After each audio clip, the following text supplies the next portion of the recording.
একটা বিশেষ সতর্কবার্তা নিয়ে আসলাম।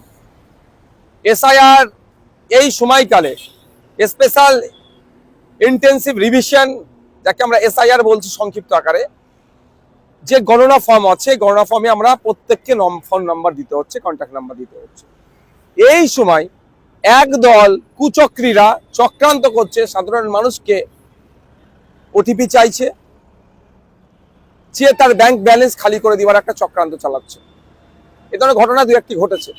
আমি অনুরোধ করব সকলের কাছে, যে কেউ দেশের যে কেউ যদি সে বিএলও অফিসার পরিচয় দিয়ে, বিডিও দিয়ে, ইআরও দিয়ে, নির্বাচন কমিশনের পরিচয় দিয়ে, যে কেউ যা কারো পরিচয় দিয়ে যদি ওটিপি চায়, আপনারা কেউ ওটিপি দেবেন না।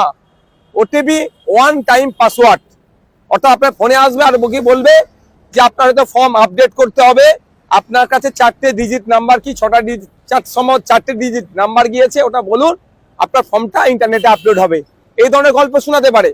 আবার বলতে পারে আপনার নামের বানান ভুল আছে, এগুলো ঠিক করার জন্য ওই 4টি নাম্বার আপনার ফোনে মেসেজ যাচ্ছে, এসএমএস আসছে, শর্ট মেসেজ সার্ভিস যাকে আমরা বলি, এসএমএস গিয়েছে, ওই 4টি নাম্বার বলুন। চাইলে কেউ ভুলেও দেবেন না। এটা সম্পূর্ণভাবে চিটিংবাজি, ফ্রড। কেউ এই ধরনের কারো অধিকার নাই আপনার এগুলো চাওয়ার। যদি কারো দরকার হয় সরাসরি অফিসে যাবেন, ম্যানুয়ালি জমা দেবেন, কিন্তু কেউ ফোন করে ওটিপি চাইলে ওটিপি আপনারা শেয়ার করবেন না। আপনার ব্যাংকের অ্যাকাউন্ট খালি হয়ে যেতে পারে, বা ওই লিঙ্ক দিয়ে যা যা করা আছে, ওই নাম্বার দিয়ে যার সাথে লিঙ্ক করা আছে, সেগুলো ক্ষতি হতে পারে। তাই সাধারণ মানুষের উদ্দেশ্যে আমার এই বার্তা যে এসআইআর নিয়ে আতঙ্কিত হবেন না, সাবধানতা অবলম্বন করে ফর্ম ফিল আপ করুন, ক্রাইটেরিয়া মেনটেন করে ফর্ম ফিল আপ করুন।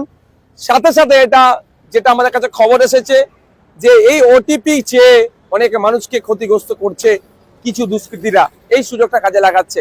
তাই আবার অনুরোধ করছি, কেউ ওটিপি চাইলে, যে আপনার ফোনে 4টে ডিজিটের ওটিপি গিয়েছে না সংখ্যা গিয়েছে, ওটা দিন, আপনার এই সমস্যার সমাধান করে দেবো, ভুলেও আপনারা দেবেন না।